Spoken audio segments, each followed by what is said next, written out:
ज्ञान स्रोत के यूट्यूब चैनल में आप सभी का स्वागत है। आइए चलिए इस वीडियो में हम प्रतिबिंब तथा दर्पण के बारे में जानकारी लेंगे। ठीक है, तो आइए समझते हैं कि प्रतिबिंब क्या है। चलिए देखते हैं प्रतिबिंब क्या है। जब हम किसी दर्पण के सामने खड़े होते हैं तो हमारी छवि उस दर्पण में दिखाई देती है।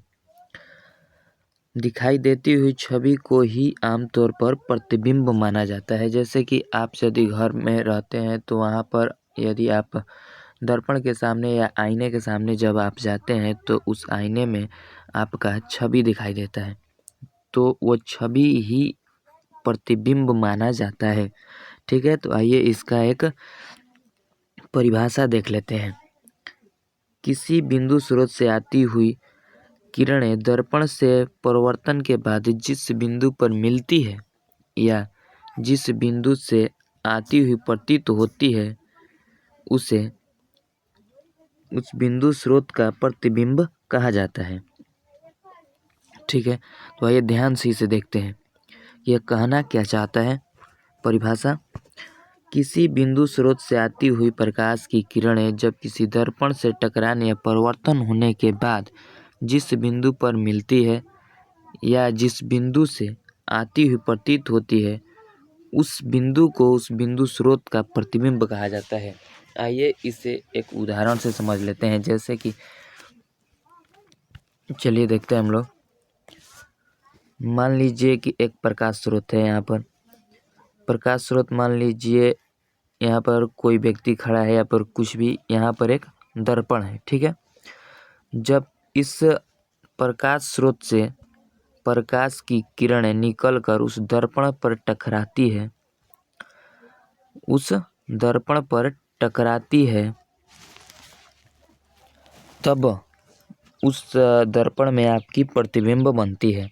तो आइए समझते हैं कि प्रतिबिंब कैसे बनते हैं। जैसे कि इस दर्पण से टकराया, मान लीजिए समतल दर्पण है, तो समतल दर्पण होने के कारण ये प्रकाश की जो किरणें हैं अगर ये समानांतर जा रही हैं तो समानांतर ही वापस लौट आएंगी। ठीक है, तो लौटने के बाद ये प्रतिबिंब कुछ यहाँ पर मान लीजिए इतना दूरी पर है, तो प्रतिबिंब दर्पण के इधर उतना ही दूरी पर यहाँ पर बनता हुआ दिखाई देगा। या मान लीजिए कि यहाँ पर वो किरणें मिलती हुई दिखाई देंगी, जिसके कारण मान लीजिए यहाँ से ऐसे गई और फिर ये मिलती हुई दिखाई दे रही हैं, तब जाकर यहाँ पर ये प्रतिबिंब का निर्माण हो रहा है। ठीक है, मान लीजिए अगर कोई यहाँ पर अलग दर्पण होता है तब क्या होता है, आइए उसे भी समझ लेते हैं। आइए एक ऐसे दर्पण अर्थात कि अवतल दर्पण का बात कर लेते हैं जिससे प्रकाश की किरण टकराने के बाद समानांतर ना आकर इधर उधर जाती है। मतलब कि वो प्रकाश की किरण समानांतर ही आती है मगर सीधे नहीं जाती है, 180 डिग्री के कोण पर नहीं जाती है, वो घूम जाती है। आइए देखते हैं। मान लीजिए कि यह एक अवतल दर्पण है। आगे पढ़ेंगे कि अवतल दर्पण क्या है। यदि यहाँ पर कोई वस्तु है और यहाँ से प्रतिबिंब किरण निकल रही है, तो किरण निकलने के बाद यह इधर बढ़ेगी। फिर मान लीजिए कि यह किरण, फिर ये किरण यहाँ से निकलने के बाद ये फिर इधर बढ़ेगी। मान लीजिए यह जिस बिंदु पर इधर मिलेगी वहीं पर इस वस्तु का प्रतिबिंब बनेगा, इधर बनेगा। ठीक है, यदि आप चाहें तो यहाँ पर पर्दा लगाकर उस प्रतिबिंब को देख सकते हैं। ठीक है, तो यहाँ पर यह किरणें वास्तव में मिल रही है और पिछले वाले उदाहरण में वो पीछे की तरफ मिलती हुई प्रतीत होती है, जिसके कारण वहाँ पर प्रतिबिंब बनता है। यदि इस प्रतिबिंब को देखना है तो आपको यह दर्पण में नहीं दिखाई देगा, यहाँ पर आपको पर्दा लगाकर देखना पड़ेगा। उस पर्दे पर यह प्रतिबिंब दिखाई देगी। ठीक है, तो आइए समझते हैं कि प्रतिबिंब कितने प्रकार के होते हैं। तो चलिए आइए देखते हैं। प्रतिबिंब दो प्रकार के होते हैं। एक वास्तविक प्रतिबिंब, रियल इमेज। दूसरा प्रतिबिंब होता है काल्पनिक या आभासी प्रतिबिंब, जिसे अंग्रेजी में वर्चुअल इमेज कहते हैं। ठीक है, तो आइए बारी बारी से इन दोनों को समझते हैं कि इन प्रतिबिंब कैसे बनते हैं या इनकी परिभाषा क्या है। ठीक है, तो चलिए आइए समझते हैं कि वास्तविक प्रतिबिंब अर्थात कि रियल इमेज क्या है।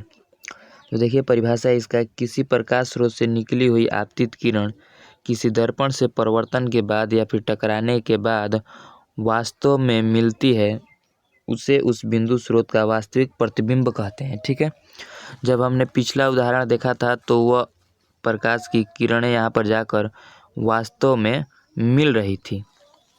ठीक है, ये मिलने के बाद ये किरणें दोनों आपस में मिल रही थी। जहाँ पर यदि यहाँ पर एक प्रतिबिंब बना, यहाँ पर मिल रही है किरणें, तो यहाँ पर एक प्रतिबिंब बना, तो उस प्रतिबिंब को वास्तविक प्रतिबिंब कहते हैं। जब प्रकाश की किरण दर्पण से टकराने के बाद वास्तव में मिलती है, जब दोनों आपस में टकराती है, तब जाकर वास्तविक प्रतिबिंब अर्थात कि रियल इमेज का निर्माण होता है। ठीक है, वास्तविक प्रतिबिंब को पर्दे पर प्राप्त किया जा सकता है। वास्तविक प्रतिबिंब वस्तु की अपेक्षा हमेशा उल्टा होता है। मान लीजिए कि अगर वस्तु इस तरह है तो उसका प्रतिबिंब हमेशा इस तरह से बनेगा। ठीक है, और वास्तविक प्रतिबिंब को हमेशा पर्दे पर प्राप्त किया जा सकता है। वास्तविक प्रतिबिंब कैसे होता है? जब प्रकाश की किरणें, मान लीजिए प्रकाश की किरणें इस वस्तु से निकल कर जा रही है और दर्पण से टकराने के बाद वास्तव में वो किरणें मिल रही है, एक दूसरे से मिल रही है, तब जाकर वास्तविक प्रतिबिंब का निर्माण होता है। जैसे एक उदाहरण लेकर आप समझ सकते हैं, जैसे कि प्रोजेक्टर द्वारा दीवार पर बनाई गई छवि। जैसे कि आप यदि सिनेमा घर गए होंगे तो वहाँ पर आप यदि फिल्म को देखते हैं तो वह एक पर्दे पर दिखाई देते हैं। जैसे कि जब उस प्रोजेक्टर से प्रकाश की किरणें से निकलती हुई आगे की तरफ बढ़ती है तो उसे पर्दे पर रोक कर देखा जाता है। ठीक है, तो यह भी एक वास्तविक प्रतिबिंब का उदाहरण होता है। कैमरे के अंदर लेंस द्वारा बनाई गई छवि भी वास्तविक प्रतिबिंब होती है। तो कैमरे के अंदर आप याद रखना चाहते हैं तो आगे हम अभी पढ़ाएंगे, फिर भी आप यदि याद रखना चाहते हैं तो कैमरे के अंदर उत्तल लेंस का उपयोग किया जाता है और उसमें भी वास्तविक छवि बनती है। तो वास्तविक छवि के बारे में या फिर वास्तविक प्रतिबिंब अर्थात रियल इमेज के बारे में अब यदि समझ गए हैं तो चलिए आगे समझते हैं काल्पनिक प्रतिबिंब या फिर आभासी प्रतिबिंब। ये अब समझते हैं कि काल्पनिक प्रतिबिंब अर्थात आभासी प्रतिबिंब या फिर वर्चुअल इमेज क्या है। आइए इसकी परिभाषा पर गौर करते हैं। किसी भी प्रकाश स्रोत से निकली हुई आपतित किरण, यहाँ पर किरण छूट गया है, आप यहाँ पर किरण लिख सकते हैं। ठीक है, तो किसी भी प्रकाश स्रोत से निकली हुई आपतित किरण दर्पण से टकराने के बाद जिस स्रोत से निकली हुई प्रतीत होती है उसे उस प्रकाश स्रोत का आभासी प्रतिबिंब कहते हैं। कैसे समझ में आ गया, ये समझते हैं इसे। जैसे कि मान लीजिए एक समतल दर्पण है। यदि समतल दर्पण है तो उसके सामने यदि एक प्रकाश स्रोत है, जैसे कि मान लीजिए यहाँ पर एक कैंडल है। कैंडल मतलब कि मोमबत्ती। यदि यहाँ से प्रकाश स्रोत निकल रहा है तो निकलने के बाद यह जाकर यहाँ पर टकराएगा। ठीक है, यहाँ से टकराने के बाद यदि यह प्रतिबिंब यहाँ पर, मान लीजिए कि यहाँ पर यदि बन रहा है, पीछे ही बनेगा क्योंकि यह काल्पनिक प्रतिबिंब है, मिलता हुआ प्रतीत होगा। तो यहाँ से यदि यह प्रकाश की किरण है, इस दर्पण में देखने पर यदि आपको दिखाई देगी कि यहाँ से किरणें निकल रही है तो उसे काल्पनिक प्रतिबिंब माना जाएगा।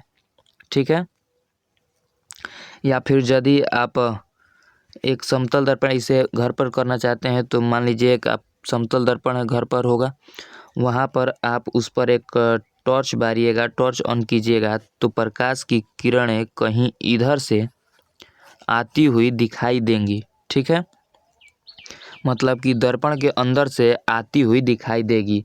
वास्तव में वो उधर से आ नहीं रही है बल्कि वह निकलती हुई उधर से प्रतीत होती है। ठीक है, अगर वास्तव में वह निकले या फिर मिले तो उसे वास्तविक प्रतिबिंब, या फिर मिलती हुई जब प्रतीत हो, वास्तव में वो न मिले, वास्तव में न मिलकर सिर्फ वो मिलती हुई प्रतीत हो तो उसे काल्पनिक प्रतिबिंब या फिर आभासी अर्थात कि वर्चुअल इमेज कहते हैं। आइए इसके बारे में जान लेते हैं कि काल्पनिक प्रतिबिंब को पर्दे पर नहीं प्राप्त किया जा सकता है। यदि आप दर्पण के पीछे पर्दा लगाएंगे तो उस पर वो प्रतिबिंब प्राप्त नहीं होगा। यह वस्तु की अपेक्षा हमेशा सीधा, यह प्रतिबिंब हमेशा वस्तु की अपेक्षा सीधा होता है। इसे दर्शाने के लिए हमेशा टूटी हुई बिंदुओं या फिर रेखाओं का उपयोग किया जाता है। मान लीजिए कि जैसे आप यहाँ पर एक काल्पनिक प्रतिबिंब को यदि दर्शाना चाहते हैं, मान लीजिए यहाँ का प्रतिबिंब यहाँ बन रहा है, तो ये जो प्रतिबिंब बना है इसे टूटी हुई रेखाओं या बिंदुओं द्वारा दर्शाया जाएगा, क्योंकि यह काल्पनिक प्रतिबिंब है। ठीक है। और दूसरी बात कि यह हमेशा सीधा होता है, वस्तु की अपेक्षा हमेशा सीधा होता है। मान लीजिए कि वस्तु अगर ऐसी है तो प्रतिबिंब भी कुछ ऐसा ही बनेगा। ठीक है। तो यह काल्पनिक प्रतिबिंब के बारे में आप जान लीजिए। जैसे कि आप उदाहरण देख सकते हैं कि समतल दर्पण में दिखाई देता हुआ प्रतिबिंब, जैसे कि आप घर पर रहते हैं, वहाँ पर आप चेहरा देखने के लिए समतल दर्पण का उपयोग करते हैं, तो उसमें दिखाई दे रहा आपका चेहरा भी काल्पनिक प्रतिबिंब होता है, वर्चुअल इमेज होता है। ठीक है। तो इसका परिभाषा है, आप लिख रहे होंगे तो स्क्रीनशॉट लेकर आप लिख सकते हैं। चलिए आगे देखते हैं। दर्पण के बारे में हम जान लेते हैं कि दर्पण क्या होता है। ठीक है। तो आइए दर्पण की परिभाषा को देख लेते हैं। तो दर्पण एक ऐसी चिकनी या चमकदार सतह होनी चाहिए जिस पर यदि कोई प्रकाश की किरणें आए तो उसे परिवर्तित कर प्रतिबिंब बना सके। ठीक है।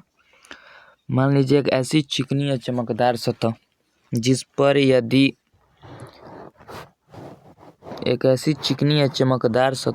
पर यदि किसी वस्तु से प्रकाश की किरणें निकले तो वो उसे परिवर्तित कर इस वस्तु का प्रतिबिंब बना सके, तो इस वस्तु को दर्पण कहते हैं। ठीक है। परिभाषा में भी यही है, एक ऐसी चिकनी या चमकदार सतह जिस पर पड़ने वाली प्रकाश की किरणें परिवर्तित करने के बाद उस वस्तु का प्रतिबिंब का निर्माण करे तो उसे दर्पण कहते हैं। ठीक है। आइए अब जान लेते हैं कि दर्पण का निर्माण कैसे होता है। तो जब किसी चिकने कांच के परत पर सिल्वर नाइट्रेट की परत लगाई जाती है या एल्युमिनियम की परत लगाई जाती है, जिसे सुरक्षित रखने के लिए एक मोटे रंग का पेंट चढ़ाया जाता है, तब जाकर वह कांच जो है दर्पण में बदल पाता है। कैसे कैसे ये दर्पण बनता है उसके बारे में जान लेते हैं। जैसे कि एक कांच है, मान लीजिए कि यह एक कांच है। ठीक है। यदि यह कांच है तो इसके सतह किसी एक सतह पर, मान लीजिए इस सतह पर भी या इसके नीचे वाले सतह पर भी हम सिल्वर नाइट्रेट का घोल लगा सकते हैं। ठीक है। तो जब हम इस सिल्वर नाइट्रेट का घोल इसके किसी एक सतह पर लगाते हैं, जब हम कांच के किसी एक सतह पर सिल्वर नाइट्रेट का घोल लगाते हैं तब पर भी वह दर्पण में नहीं बदला होता है। सिल्वर नाइट्रेट को हमें किसी भी प्रकार से सिल्वर में अर्थात कि चांदी में बदलना पड़ता है, तब जाकर वह दर्पण में बदल सकता है। तो हम करेंगे क्या कि ये जो सिल्वर नाइट्रेट है वह चांदी में बदल जाए। तो इसके लिए हमें जो है इस परत पर जो हमने सिल्वर नाइट्रेट की परत लगाई है, यहाँ पर सिल्वर नाइट्रेट की ये परत लगाई है, इस पर हम हाइड्रोजन का छिड़काव करेंगे, हाइड्रोजन गैस का, या फिर ग्लूकोज से इसे अभिक्रिया कराएंगे, तब जाकर यह चांदी में बदलेगा। और उस चांदी को जो चांदी होगा वह इस कांच से चिपक जाएगा, जिसके कारण से वहाँ पर दर्पण का निर्माण होगा, अर्थात कि जो कांच है वो दर्पण में बदल जाएगा।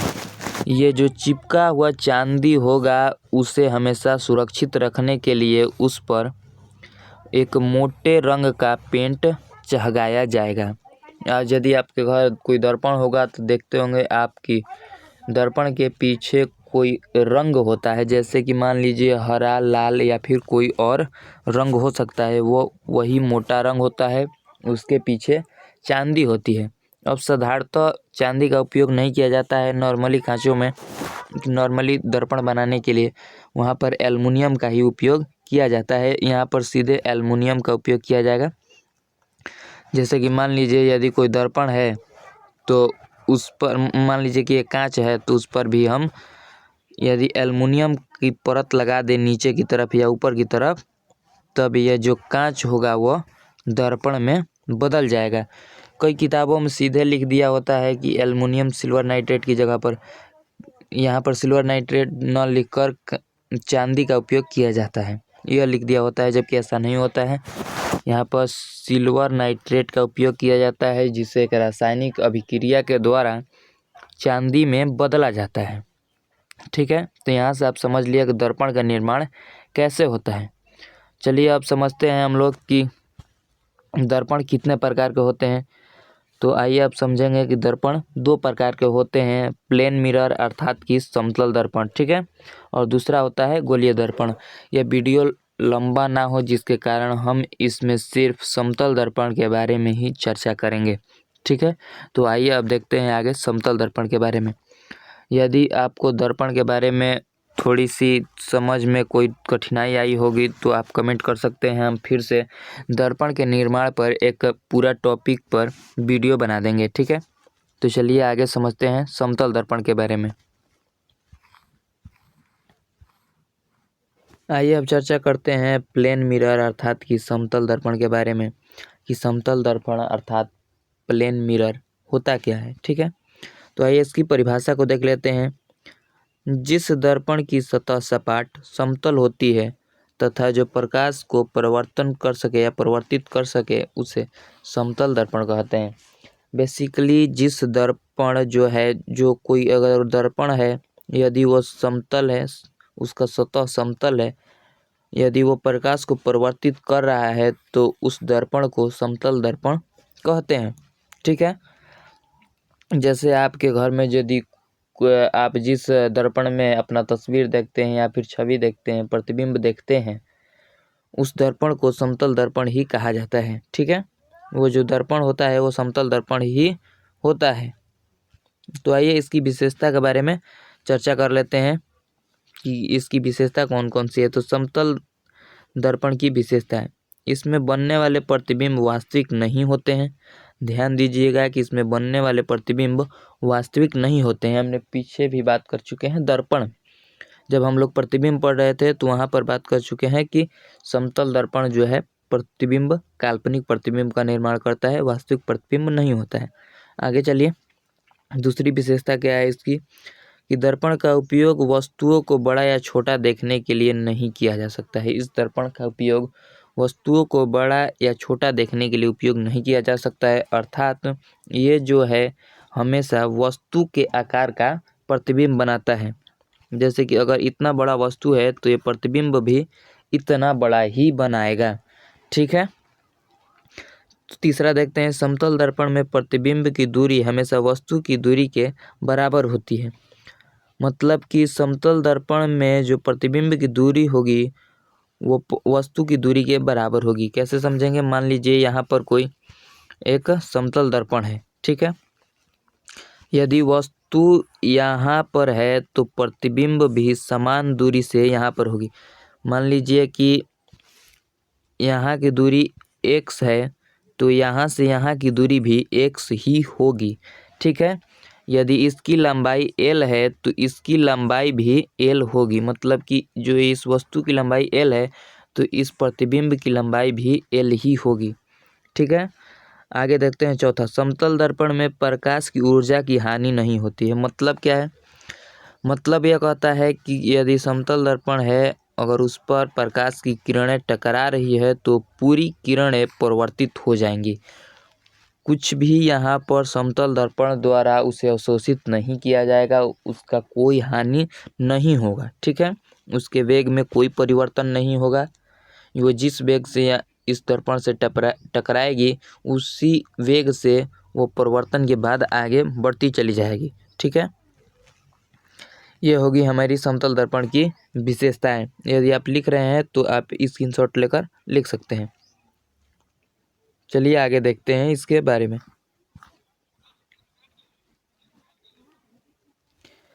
आइए अब समझते हैं कि समतल दर्पण से बनने वाले प्रतिबिंब की क्या विशेषताएं हैं। अगर समतल दर्पण से कोई प्रतिबिंब बन रहा है तो उसमें क्या क्या खासियत है उसके बारे में जान लेते हैं। पहली बात कि जो प्रतिबिंब बनेगा वो आभासी होगा, वर्चुअल प्रतिबिंब बनेगा। इसका मतलब क्या है कि इसे पर्दे पर प्राप्त नहीं किया जा सकता है, मतलब कि वर्चुअल प्रतिबिंब को, वर्चुअल इमेज को पर्दे पर प्राप्त नहीं किया जा सकता है। दूसरी बात क्या है कि समतल दर्पण से बना प्रतिबिंब हमेशा सीधा होगा, इरेक्ट होगा। इसका मतलब क्या है कि ये सीधा होगा या इरेक्ट होगा, तो ये वस्तु की तरह ही सीधा दिखाई देगा। मान लीजिए कि अगर वस्तु ऐसी है तो प्रतिबिंब भी ऐसा ही होगा, ठीक है। तीसरी बात क्या है इसके प्रतिबिंब के बारे में, तो तीसरा बात कहता है कि आकार में समानता होगी, ठीक है, कि समतल दर्पण द्वारा जिस आकार की वस्तु है उसी आकार का प्रतिबिंब बनाया जाएगा, ठीक है। मतलब कि वो वस्तु जितना बड़ा है उतना बड़ा ही प्रतिबिंब बनेगा।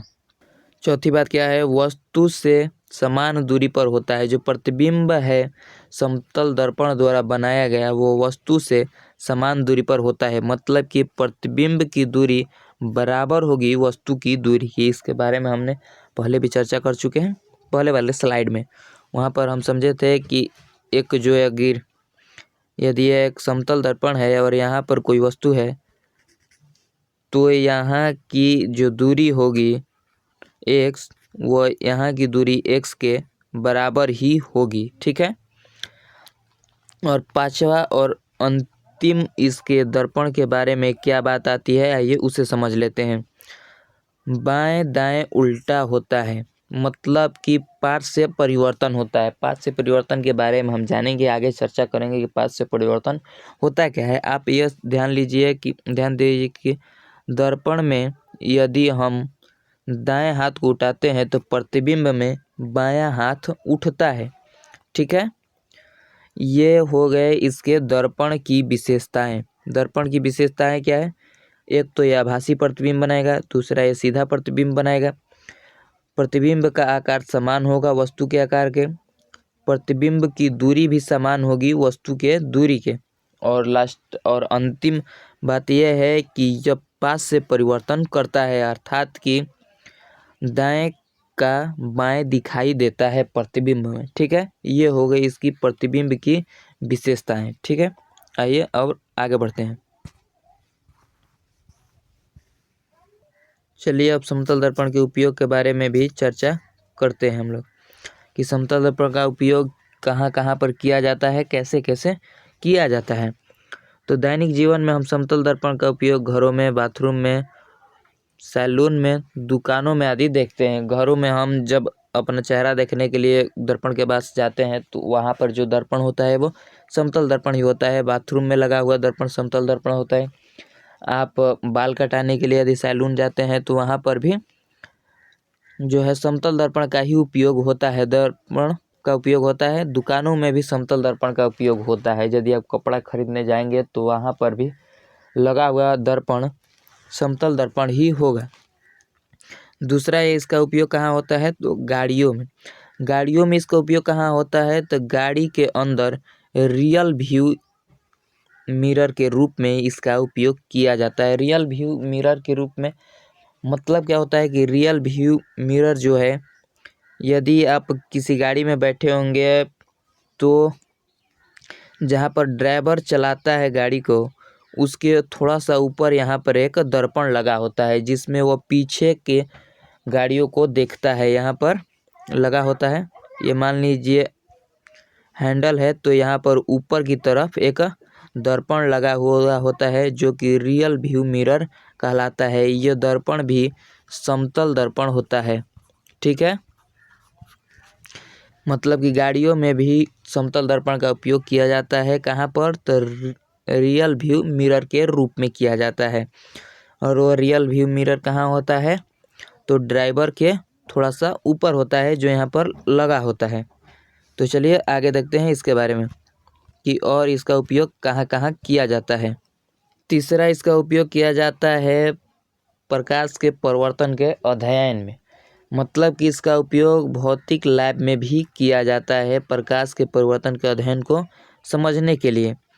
तीसरा उसका उपयोग किया जाता है पेरिस्कोप में। पेरिस्कोप में यहाँ पे प्रोजेक्टर को छोड़ दीजिएगा, यह गलती से लिखा गया है। इसका उपयोग पेरिस्कोप में किया जाता है। पेरिस्कोप क्या होता है यदि आप नहीं जानते होंगे कि तो यह उपयोग किया जाता है ऊपर या नीचे की वस्तुओं को देखने के लिए। जैसे कि मान लीजिए कुछ ऐसी, जैसे आप किसी समुद्र में सबमरीन के अंदर है तो उसमें एक पेरिस्कोप लगा होता है जो यहाँ पर यहाँ की वस्तुओं को, मान लीजिए कि ये यदि यह एक पेरिस्कोप है, तो यहाँ से आप यहाँ की वस्तुओं को देख पाते हैं। तो इसमें भी समतल दर्पण का उपयोग किया जाता है। कैसे किया जाता है? मान लीजिए कि यहाँ से प्रकाश की किरणें अंदर की तरफ आती है। मान लीजिए यहाँ से प्रकाश की किरणें अंदर की तरफ आए तो हम यहाँ पर 45 डिग्री के कोण पर एक समतल दर्पण लगाएंगे, जिससे वह किरणें टकराने के बाद फिर से नीचे की तरफ बढ़ेंगी। ठीक है, नीचे की तरफ बढ़ेंगी तो फिर हम यहाँ पर एक 45 डिग्री पर समतल दर्पण लगाएंगे, जो कि टकराने के बाद ये किरणें जो है यहाँ से टकराएंगी और टकराने के बाद इधर आएंगी, जो कि हमारी आंखों से दिखाई देंगी। मतलब कि यहाँ इस वस्तु से निकली हुई प्रकाश की किरणें टकराने के बाद इधर समतल दर्पणों से टकराने के बाद यहाँ पर हमें दिखाई देंगी। यही पेरिस्कोप होता है। इसका उपयोग दृश्य भ्रम में भी किया जाता है। दृश्य भ्रम का मतलब कि अभिनय, यदि आप किसी जादूगर का जादू देखे होंगे तो वहाँ पर भी यह समतल दर्पण का उपयोग कर सकता है। अभिनय या जादू भ्रम में इसका उपयोग किया जाता है। जैसे कि आप यदि कोई फिल्म देख रहे हैं, कोई हीरो जो है, एक्टर जो है बहुत तेज़ दौड़ रहा है, तो उसे तेज़ दौड़ाने के लिए या फिर उसे तेज़ दौड़ते हुए दिखाने के लिए भी समतल दर्पणों का उपयोग किया जाता है। ठीक है, तो समतल दर्पण का उपयोग किया जाता है अभिनय और जादू दृश्य भ्रम के लिए भी। ठीक है, तो आइए, ये हो गए समतल दर्पण के उपयोग। यदि आप लिख रहे हैं तो स्क्रीनशॉट ले लीजिएगा या फिर वीडियो पॉज करके आप लिखिए। तब चलिए आगे हम लोग देखते हैं।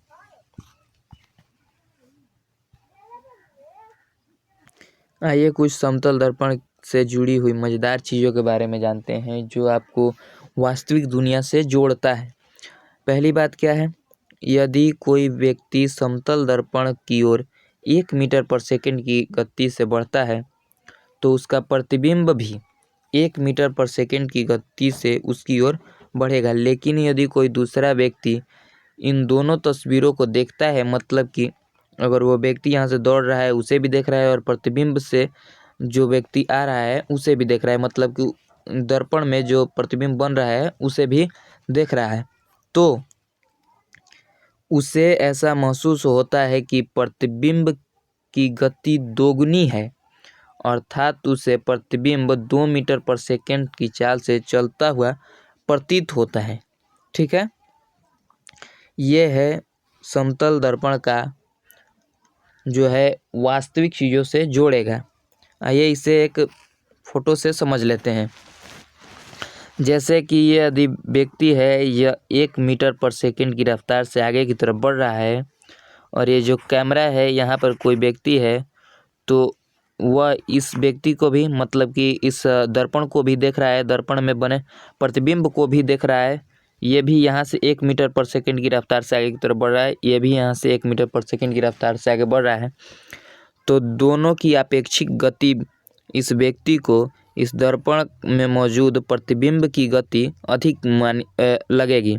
ठीक है, क्योंकि यह दोनों के बीच की दूरी को एक साथ कम होते हुए देखेगा।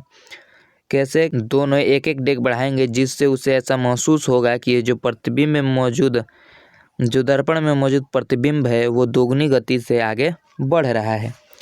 ये हो गया इसका वास्तविक दुनिया से जुड़े हुए चीज़ों के बारे में अध्ययन। तो यह क्या कहता है, पीछे भी हम इसके बारे में जान चुके हैं कि यदि कोई व्यक्ति है वो 1 मीटर पर सेकंड की रफ्तार से आगे बढ़ेगा, दर्पण में भी वो उतना ही आगे बढ़ेगा। लेकिन कोई दूसरा व्यक्ति यदि इन दोनों को देखेगा तो उसे ऐसा महसूस होगा कि प्रतिबिंब जो है वो 2 मीटर पर सेकंड की रफ्तार से आगे बढ़ रहा है। ठीक है, तो आइए मज़ेदार चीज़ों के और जानते हैं।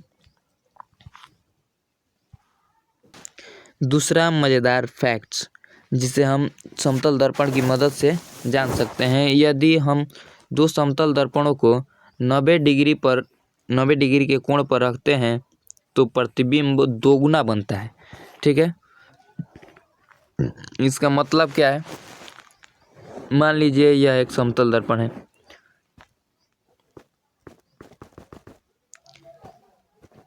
यहाँ पर एक समतल दर्पण है जो कि 90 डिग्री पर है, आप इसे देख सकते हैं। यदि यह एक व्यक्ति है, इसका पहले 2 प्रतिबिंब बनेगा, दुगना प्रतिबिंब बनेगा, तो 1 का 2 यहाँ पर बना, यहाँ पर बना, तो इन दोनों प्रतिबिंबों का भी और दोगुना प्रतिबिंब बनेगा, जिससे इसका प्रतिबिंब ये रहा, इसका प्रतिबिंब ये रहा, इसका प्रतिबिंब ये रहा, फिर इसका प्रतिबिंब इधर कहीं बना होगा जो कि दिखाई नहीं दे रहा है, और इसका प्रतिबिंब ये रहा। ठीक है, तो ऐसे ही अगर 90 डिग्री के कोण पर 2 समतल दर्पणों को रखा जाए तो दोगुने प्रतिबिंब की प्राप्ति होती है, दोगुने छवि की प्राप्ति होती है। इसका उपयोग करके भी जादूगर 2 व्यक्तियों को दिखा देते हैं, समतल दर्पण का उपयोग करके भी।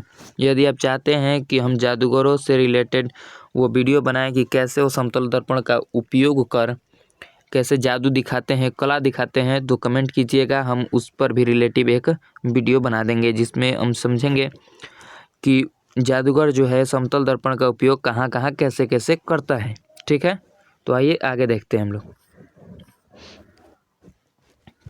आगे हम लोग समझेंगे तीसरे मज़ेदार फैक्ट्स के बारे में कि अनंत प्रतिबिंब की प्राप्ति 2 समतल दर्पणों के द्वारा किया जा सकता है। जैसे कि मान लीजिए 2 समतल दर्पण एक दूसरे के सामने समानांतर रखे हुए हैं, समानांतर ये एक दूसरे के सामने रखे हुए हैं, तो यहाँ पर जो मौजूद एक वस्तु होगा इसका प्रतिबिंब इधर अनंत बनेगा। मान लीजिए कैसे बनेगा, आइए इसे भी समझ लेते हैं। जैसे कि आप यदि सैलून में गए होंगे, जैसे कि मान लीजिए यहाँ पर एक दर्पण है, यहाँ पर दर्पण है, यहाँ पर एक वस्तु है, तो यहाँ से वो उसका प्रकाश आया या फिर इधर भी गया, यहाँ भी बना, फिर ये प्रकाश जो है टकराकर फिर यहाँ पर बनेगा, फिर ये वाला जो प्रकाश है टकराकर यहाँ पर बनेगा, फिर यहाँ पर टकराया, फिर इधर जाएगा, फिर ये इधर आएगा।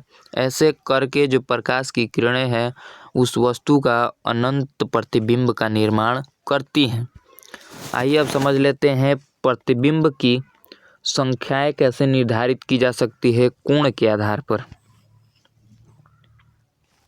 तो आइए अब जान लेते हैं प्रतिबिंब का निर्धारण कितनी प्रतिबिंब बनेंगी। तो समतल दर्पण में प्रतिबिंब की संख्या जो है उसके कोण पर निर्धारण करती है कि वो दोनों समतल दर्पण एक दूसरे से कितने डिग्री की कोण पर झुके हुए हैं।